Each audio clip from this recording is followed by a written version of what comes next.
today there's the first time I do the moderator because I was normally be a speaker, but today I do a different job. So thank you very much. Like I'm so happy to see the full room today. I think that from the morning that we hear a lot about sustainability, started with the real story from 4P Pizza. I think that is all of you, like if you guys in the room this morning. And we're talking about the customer driven trend. Also, like a part of that, also talking about sustainability. And we start the afternoon with the topic about sustainability practice in F&B industry, and with the real stories with our like special guest today. So I think that I will start with introduction first. So may I ask all my lovely speakers to start introduce about yourself. May I start from David? Sure. So good afternoon, everyone, and thank you for having us today. So my name is Devin, as you can see. So I handle all the F&B operations for Melia International Hotel Groups across Asia Pacific. For those of you who know our company, we're about 400 plus hotels across the world. We have almost 50 hotels in the Asia Pacific region, and Vietnam is a huge market for us and a growing market. We have about 20 hotels at the moment and more to come. So, thank you for joining us, and look forward to speaking to you a little bit more about some of our sustainable initiatives in Melia. Thank you. Thank you, Devin. So, Summer. Good afternoon, everyone. So my name is Summer. I'm the founder and executive chef of Nang. Right now we have 2 restaurants, Nang in Da Nang and Nang Light in District 1, just nearby. And 3 months ago, I think, we just received the first Michelin Green Star. So I think that's why I'm here today talking. Still a newbie here, and hopefully we can have stories that you all can relate to. And I look forward to sharing with you this afternoon. Thank you, Summer. And this is the special guest because we have a host earlier, online, but I haven't not met him in person and also not online. So here we are, that Leo from Diageo.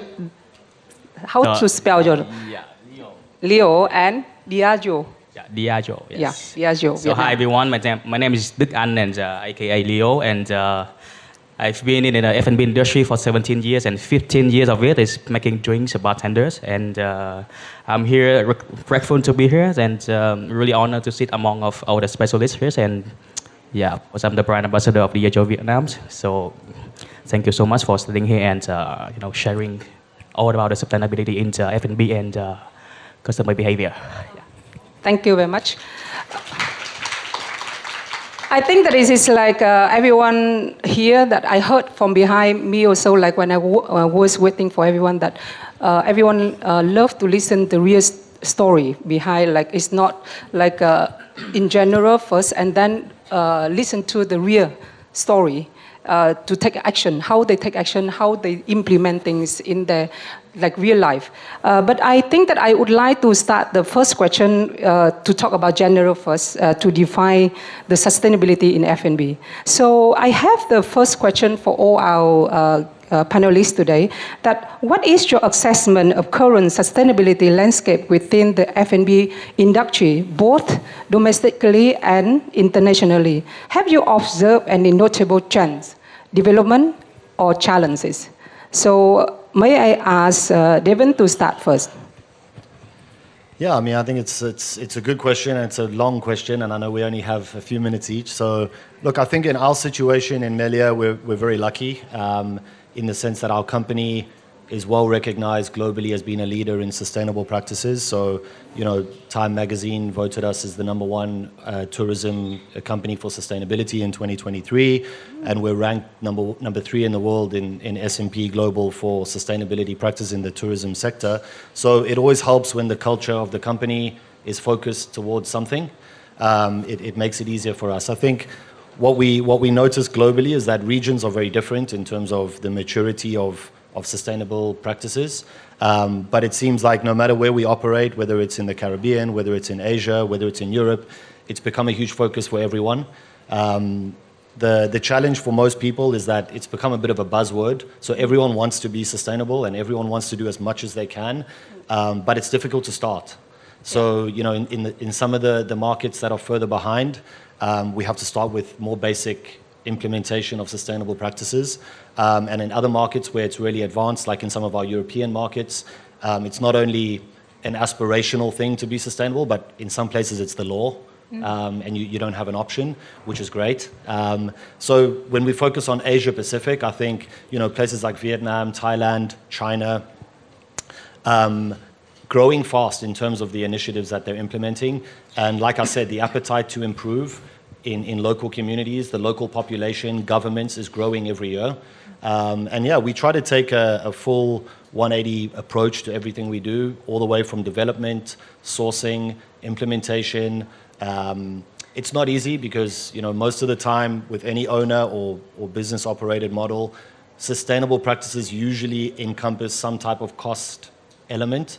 So the appetite to invest or the appetite to sacrifice some short-term profit needs to be there to be able to start. But my advice to any business would be start small and then, you know, scale what you can do from there.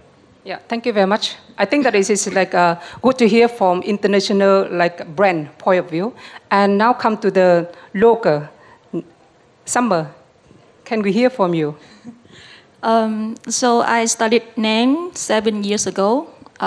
It is a Vietnamese fine dining restaurant, so we only do tasting menus. And at that time, like 7 years ago, fine dining is a pretty new concept in Vietnam, let alone Vietnamese fine dining. Like everyone asked me what is Vietnamese fine dining, and at that time I was like trying to figure out myself.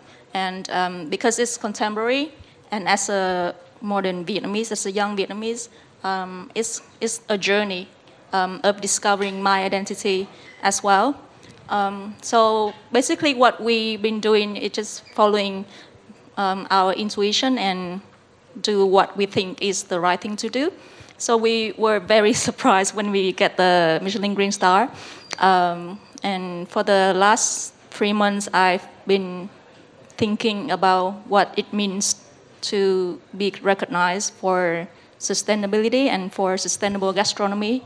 And I think sustainability in the world right now is still a new movement. So very recently, we've been partnering with the Sustainable Restaurants Association, so the SRA, and they have an accreditation called Food Made Good, and it's the first and the largest accreditation in the world for sustainability for the F&B industry. But they just launched the standard last year, and right now we are working with them. We just had a meeting with them yesterday. So we are working with them to become the first Vietnamese restaurant to be, certified for sustainability. So they have this long whole standard and a lot of criteria for the methods and the steps we need to take as restaurants to be able to certify. So yeah, I think, and also for the Michelin Green Star, Michelin is like a 124-year-old brand, but they just launched the Green Star in 2020, so just 4 years ago. So right now it's a very new movement, and I think Vietnam is right up there. Like we are at the forefront, at least in Southeast Asia. So the SRA, they are doing like a lot of activities for the APAC region, Asia Pacific region, and right now the leading countries are Taiwan, Hong Kong. They just launched the standard in Singapore last week. So hopefully Vietnam will be next in line. So we are currently working on that, so to make sure that Vietnam is right up there in this movement. Yeah. Thank you very much, Summer. And yes, Diageo, I think that is everyone in this room at least tasting many, like one product from Diageo, because in the beginning I also not know about the brand, but I drink a lot of wine. But then it is one of my friends from Ireland that is invited me, okay, this is the party that Diageo, my company, is sponsored, so I know about the brand. And now I'm sitting next to the ambassador of the brand. So I would like to hear your view from the first question. So thank you for that. And Diageo is the producer and distributors for millions alcoholic drinks worldwide, globally. We are in like more than 200 countries, and our headquarters in London, UK. And for you who don't know, you can have some familiar brands like Johnny Walker, Tanqueray, or Don Julio's. For South familiar now, right? So facing the difficulty and the challenge in the sustainability of practice in the Vietnam market, that firstly is about the packaging. Actually, it's packaging and supply chain is always the challenge. So for packaging, we always find the solution for less package weight and less water usage for doing the packaging, more reusable time of the packaging, and less nylon use. We maximize the paper use. We have so many innovation packaging that, for example, the Johnny Walker Black Label, that we have a model of the whole bottle is made from paper. Yeah. And that's for about the distributor and producer spirit into the market. But also we have a platform that enhance the community, the bartender community and cocktail lover. We call it World Class. That every year they will do a competition. It's like World Cup in football. That every country will have a winner and they will compete together. Just like last week in Shanghai, they have 50 bartenders compete together. And every year, there's always one challenge that you have to do the sustainability challenge and community impact. So we enhance and we guidelines our bartender to how to talk in a simple way, like how to use an ingredient from outside to inside. For example, you use a lemon from the peel, from the meat, from the juice, and then to the seed. Like last year in Vietnam, there's a bartender. His name is Nguyễn Tuấn Anh from Youth Bar Hanoi. He had a really clever and impact campaigns that he go around the city of Hanoi, asking every bar there to take back the waste lamb and lemons after they squeeze the juice. Normally, all the bartender throw away, so he asked to buy that back. Yeah. And he buy all the stuff back. He creates his own cordial, his own bitters, and his own tinctures to reuse inside a cocktail. So that's saving a lot, and he gained a really good point on the challenge of the Cocktail One sustainability in the world-class competition globally. Wow. So with that symbol of a young guy, he's just like 27 years old, and leading the community in Hanoi, involving and also impacting the whole community of world-class bartender Vietnam. So we always, every year, try to, showing the bartender who's saving every single ingredient. When you use one single ingredient, you have to think the next step of how you waste them or how to not waste them. Yeah. And also we learned a lot from culinary, from chef like Summer, that because culinary is way ahead, like 1,000 years, 2,000 years ahead than the bartenders, and they know exactly how to, execute, cure an ingredient or use molecular anything. So I always ask them to practice, to learn more, and that's the thing about sustainability for bartender and also for the market. Yeah.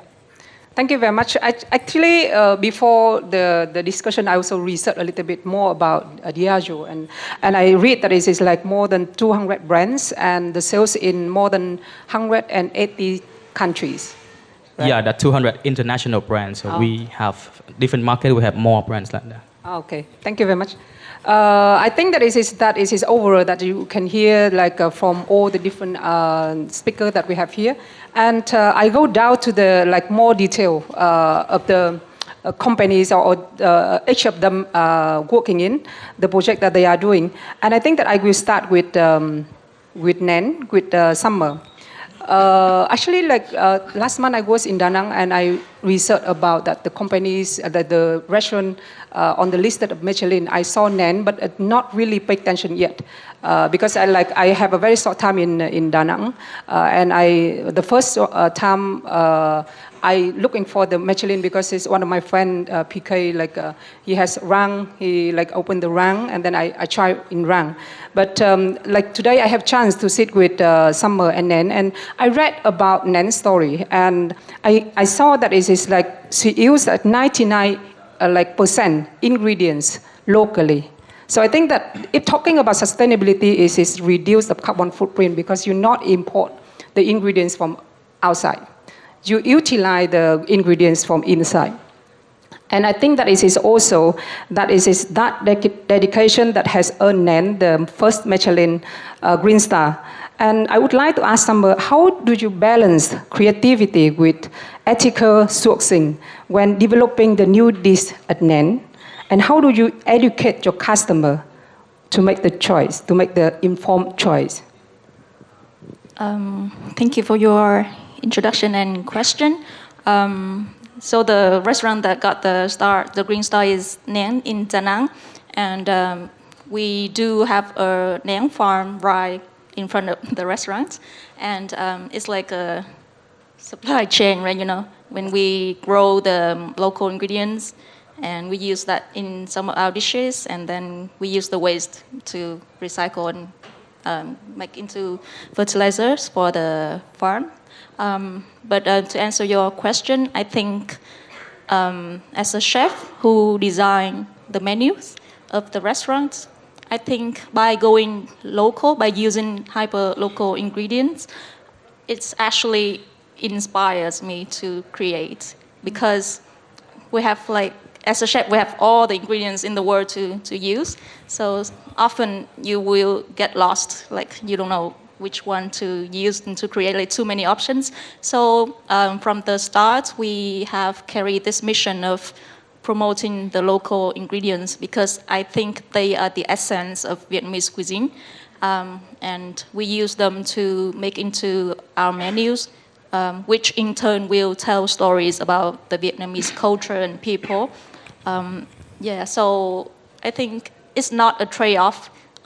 I think people often think about sustainability like it's a responsibility, you know, something that you have to do. But to me, I think it's an inspiration, and I find a lot of joy, a lot of fun using and exploring and promoting these kind of ingredients. So yeah, it's not a trade-off. They actually complement each other. And the second part of your question is, how do I educate the customer? I think we don't educate the customers. We just share our joy, like our discovery. Whenever we can find a very interesting ingredients, or we can create a very interesting dish, like, we are so excited and we share that to our guests. So it's not like educate or anything. Yeah. Thank you very much. I think that is like talking back about the 4P stories. I think that about sharing, about inspiring people to join, like the food that we created. I think that like Nan's story, I think sustainability, talking like, if you talk about sustainability, is too big. You don't know where to start. But look at Nan. They just start very small. Just grow your own garden. Bring back your own waste in the kitchen, go back to the garden, and make the closed loop circle inside the restaurant. So it is you can start very small and make a lot of impact. And if your customer hear about the stories, and then they will inspire, and then they would love to try. So that is like invite your customer, not by your food, by your story, to share. Yeah. So thank you very much, Summer, for your stories. And I go back to Devin. I think that everyone knows that Melia is like a global hotel chain with like presences in many like countries and in hospitality industry. So Melia has likely implemented various sustainability initiatives. So as the food and beverage director, could you please share with us your specific strategy, like that Melia has implemented to minimize food waste, reduce environmental footprint inside the Melia International? Could you please share with us? Sure. I mean, as I mentioned to you earlier today, so it varies by region, and different regions are at different levels in terms of implementation of different initiatives. I think the two things that, before we go, I don't want to list for you, we all the hundreds of things that we do in the different hotels. Yeah. But I think two things that are important for us is, in continuing to be sustainable and evolve, is creating the culture of why it's important. So I think we're lucky that from our company, This is something that's ingrained in the culture, and it has been for many years. So I think this always makes it a lot easier to get people to buy into some of the initiatives that we want to roll out. The second thing is education. Before we're able to implement anything in any hotel or at property level, we really need to educate the teams, no matter which country we're operating in, on why it's important, what the benefits are, and really get their buy-in. Because none of the systems we really implement anywhere are successful if it's not driven by the local team in the market. I think for hotels, typically all big hotel chains have been fighting this battle of sustainability, because we don't often have a great reputation when it comes to sustainability in hotels, because the first thing that people think about is going to a hotel and seeing a massive food buffet in a breakfast room or at a banqueting event that they've attended, and the number of people that ask you or ask someone else that says, so what happens to all this food at the end of the event? Do you give it to the staff? Do you give it to people in the local community? And it's always tricky, how you answer these kinds of things. For us in the Asia Pacific region, we've recently partnered with a company called Lumetics. So Lumetics is the official food waste management partner of Diversey, our chemical company.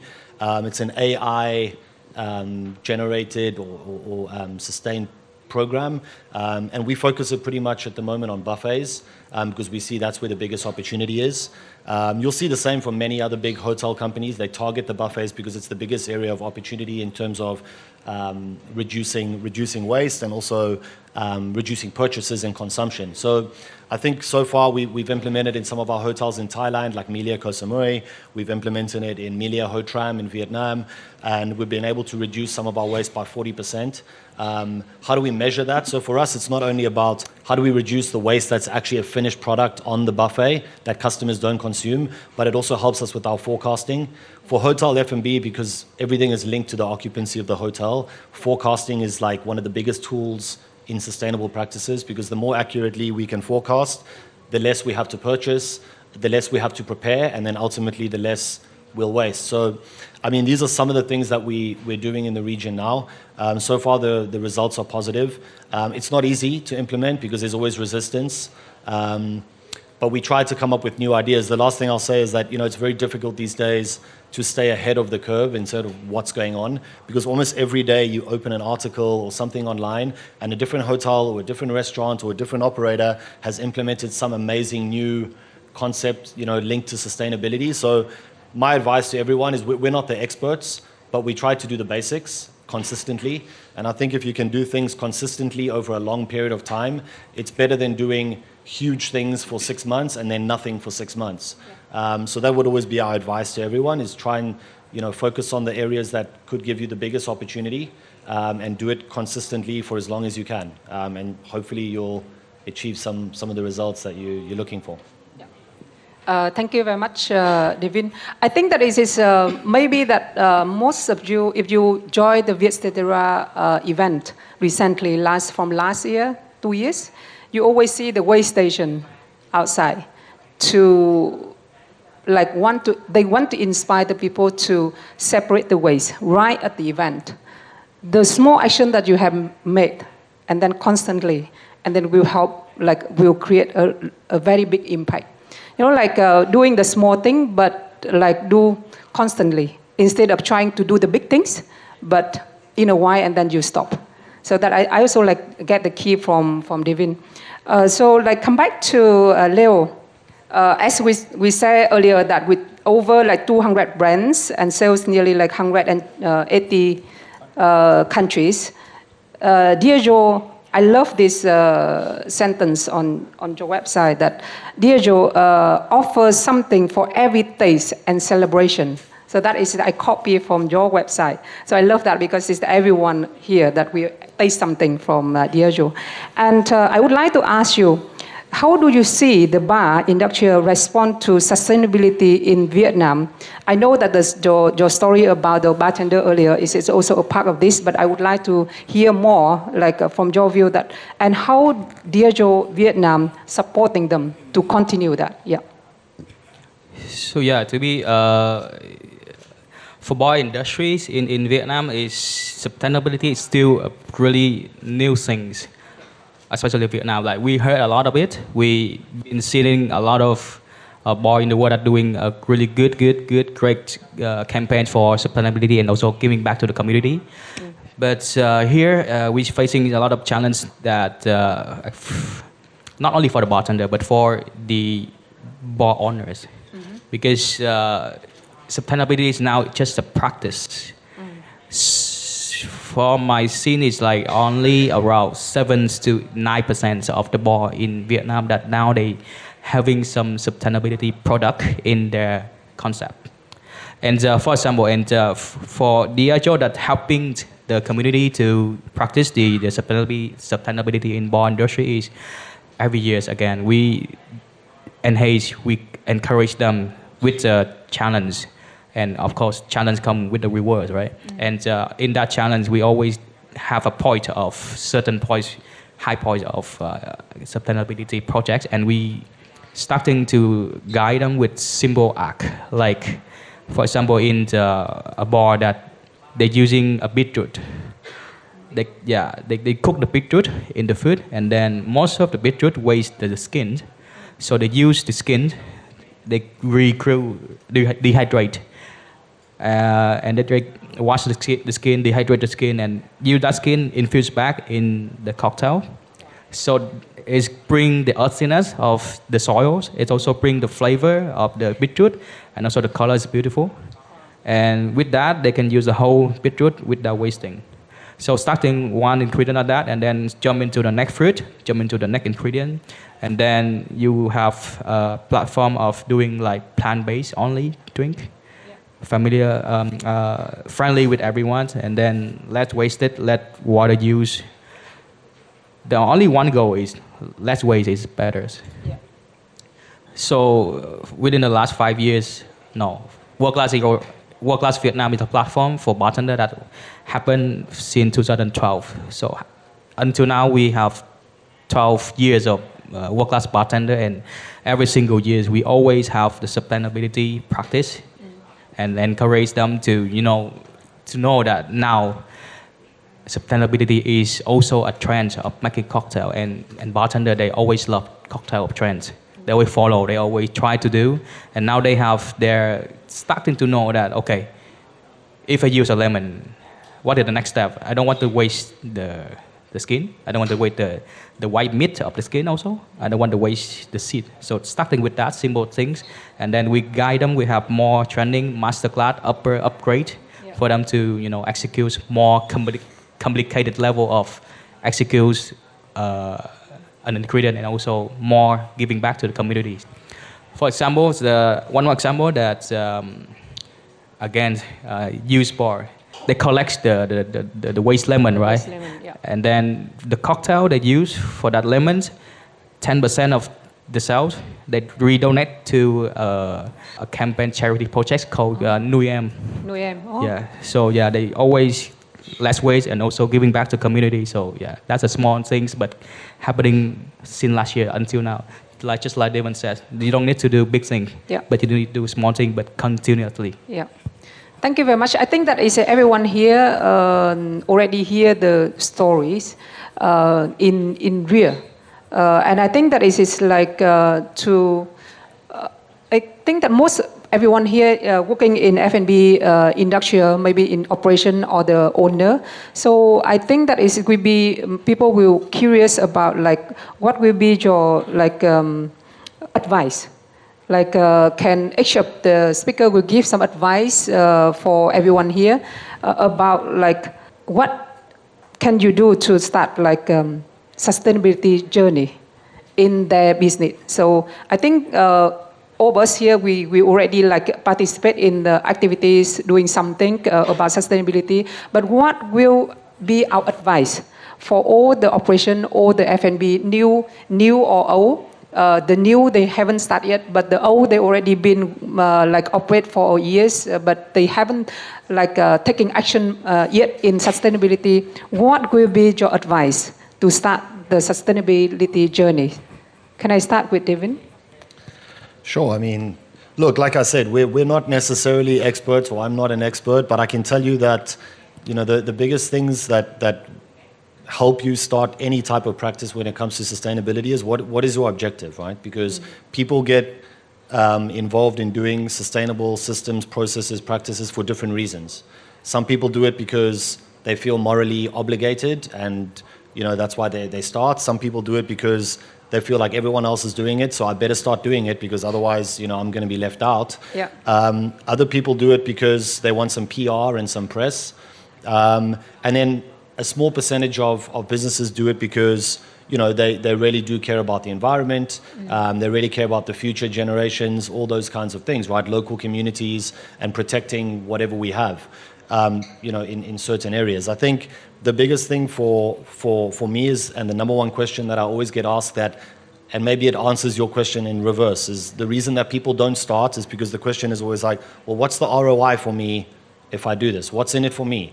What's the return that I'm going to get if I don't use single-use plastic, or I use reusable things, or what's in it for me? And the short answer to that is that there might be no return in the beginning. Okay, but the reality is that as the world gets more educated and everybody gets more advanced on understanding what the impact is of not being sustainable, then people want to support businesses that are making an effort. So when I go into a local cafe in Vietnam, I always appreciate seeing any small sustainable initiative that's been implemented. So I think you've got to get, to be able to start, you've got to understand why you want to do it.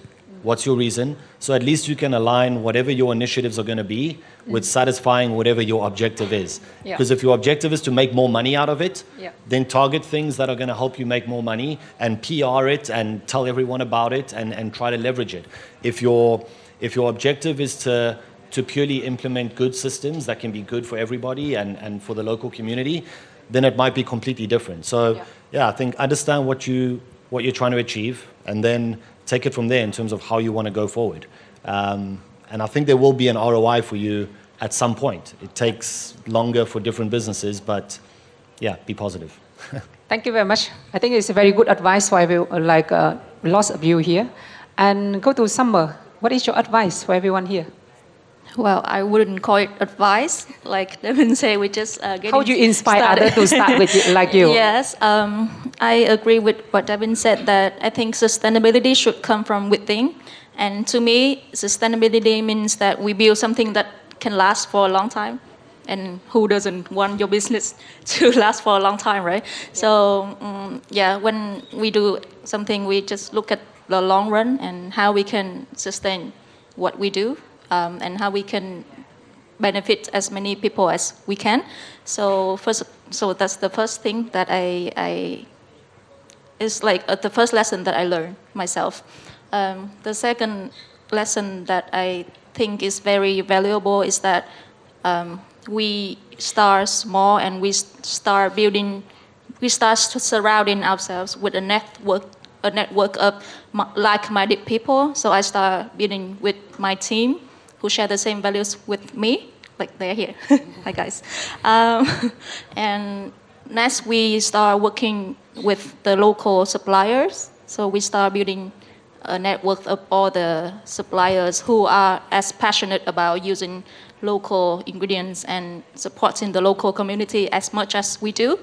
And I think from then it will start to generate a ripple effect. And maybe, we can reach a huge amount of people in a relatively short time. So I think that's my answer. Thank you very much, Summer. And how about you, Leo? Well, after those two ladies and gentlemen sharing, I have nothing to say. But yes, of course, I have something to say. So, like F&B, everyone, food and beverage for me, is all about love. A chef turns a food into happiness, and a bartender turns a drink into joy, into celebration. So, going back to day one that I decided to be a bartender like 17 years ago, that the moment I serve a drink to my customer and his eyes like open up and his mouth like wow. So that's the moment I decided to follow this path. And for sustainability practice is the same. You can practice at the beginning. It can be difficult, but when you start to love it, the subject of sustainability in your drink make the customer wow about your drink, you will love it. And the story about the beetroot, like I never think that the skin of the beetroot can be more flavorful and give you a different layer of a profile of flavor. It's become inspiration. It's become creation also. So love, you have to be loved in that first time, okay? But when you love it, you can just keep doing it without pressure, without any chasing the trend or being left behind. So that's my key takeaway. Yeah, thank you very much, Leo. I think yes, we talking a little bit about my background. I also am IT engineer and nothing about sustainability. But 3 years ago, after 13 years working for international company, I decided to do something about environment because I want to educate Vietnamese to take action, even the small action. But I want to inspire others to take action, even the start small. So that's also the reason why I'm here today to moderate this interesting and very meaningful section. And I think that we still have few minutes for the Q&A. I think that I'm very good on time. So can anyone want to have question? Raise your hand, please. Hiện tại thì em đang có một cái cảm xúc là đồng cảm xúc với chị Summer Lê. Tức là em cũng xin phép tự giới thiệu, em hiện tại cũng là founder và là bếp trưởng điều hành của một cái nhà hàng nhỏ của em thôi. Khi mà em đứng ở đây thì em cuối cùng khi mà nghe anh Lâm Đức Anh chia sẻ đó thì lúc đầu khi mà mình làm đó, thì mình chưa có yêu. Mình làm riết rồi mình yêu tới mức mà mình làm việc nó liên tục luôn. Và đứng ở thời điểm này thì đôi khi trong quá trình làm việc của em á, nó cũng sẽ có một số cái khó khăn từ cộng sự của em, khó khăn từ khách hàng. Vậy thì trong tất cả những anh chị ở đây thì nếu như mà trong quá trình mình làm nghề mình quá yêu nó vậy á, thì có một lúc nào đó mình có bị buồn không? Mình có mình có suy nghĩ là thôi giờ mình dành hết tâm huyết nhiều quá rồi mà giờ người ta không đón nhận, cộng sự mình không đón nhận, khách hàng mình đâu đó chưa đón nhận, thì những lúc đó anh chị có những cái nút trầm như thế nào không? Thì những lúc đó thì anh chị làm như thế nào để vượt qua những cái đó? Em xin cảm ơn ạ.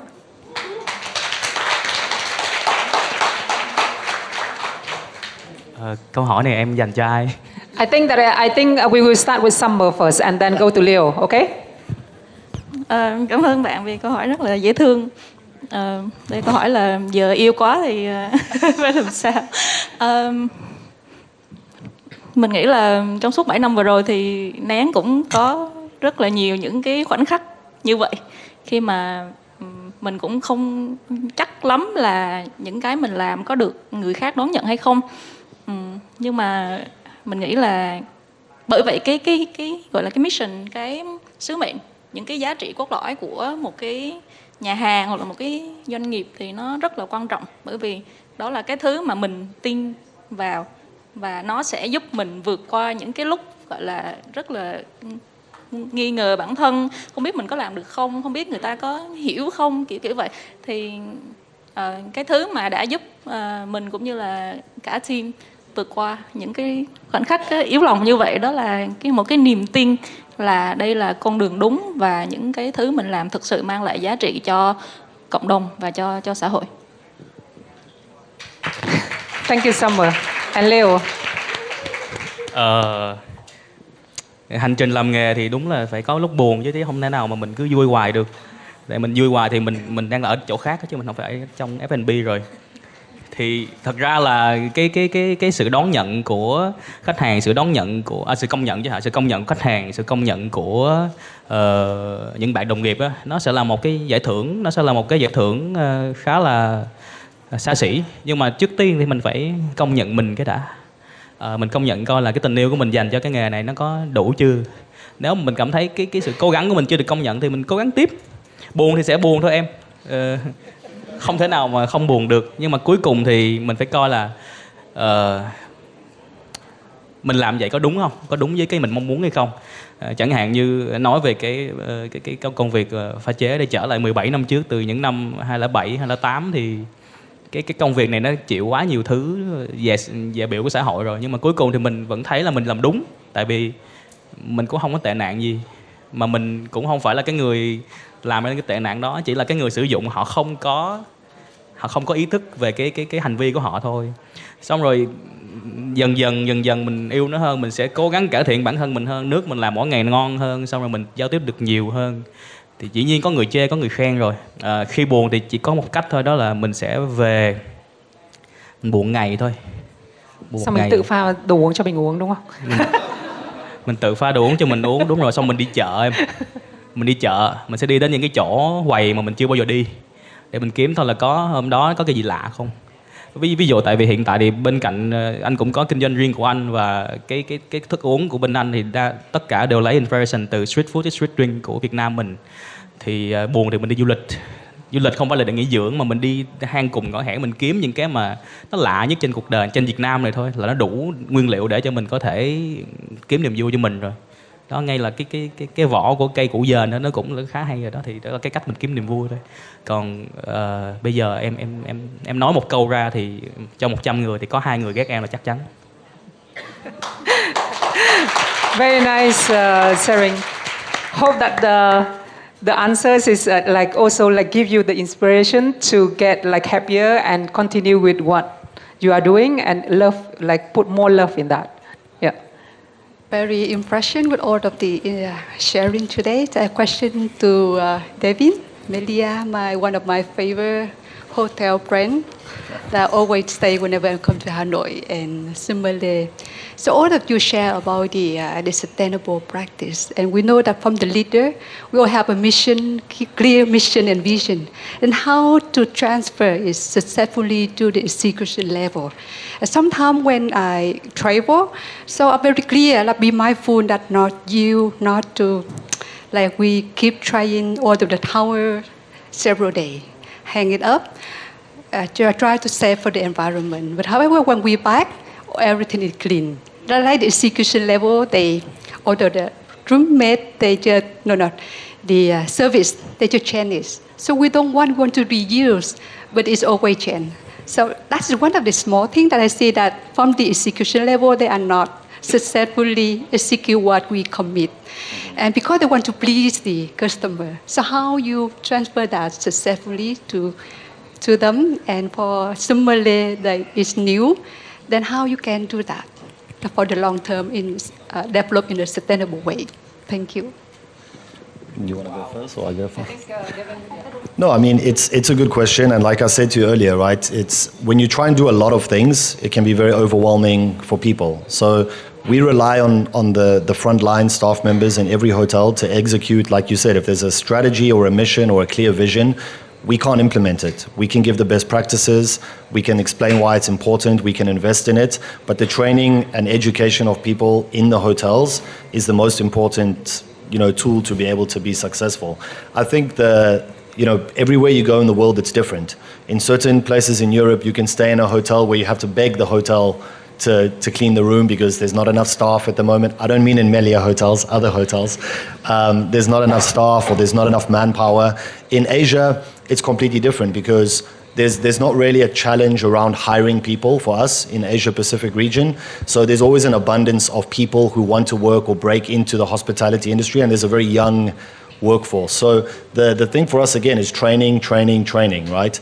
Like you said, again, particularly in Asia, like you can imagine traveling to places like Vietnam, Bali, Thailand, where all the staff want to do is please the guest, in any way possible. So they go above and beyond all the time. And I think it's okay for people to know that, there's nothing wrong with not, making up the room on any day. If the customer has said that it's okay, it's okay. So I think it takes time. It's all about like maturity around the processes. And in parts of the world where this has already been in place for 5, 10, 15, 20 years, it's almost become standard practice. You hang the sign on the door, and like if you don't take the sign off, they won't bother you for like 7 days. They won't change the water, they won't do anything. But in Asia, it's very difficult for people to accept that they should be giving 5-star service and people are paying a premium price, and we're not going to give them the service. Like that doesn't seem right. So I think the responsibility is on us as the leadership of the company or the leadership in the region to keep investing in educating people, because the more we do that and the more robust our processes are, the easier it is for them to feel confident to be able to, follow the strategy or the plan. Hopefully that answers your question. Thank you, Devin. And come to Summer, because you also like asked Summer to Sorry, say. what is the question for me again? The question is like how you inspire for the long term for your team members to continue with your journey in sustainability. Is that right? Yeah. How to inspire? I think it's not a difficult task for me because I think my teammates are even more excited and they love promoting our culture even more than myself.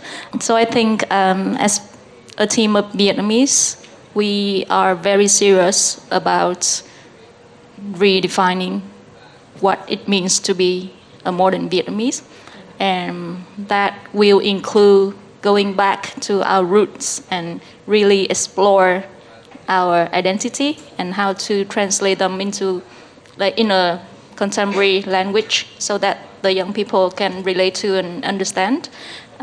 So for now, I think we kind of do it very naturally.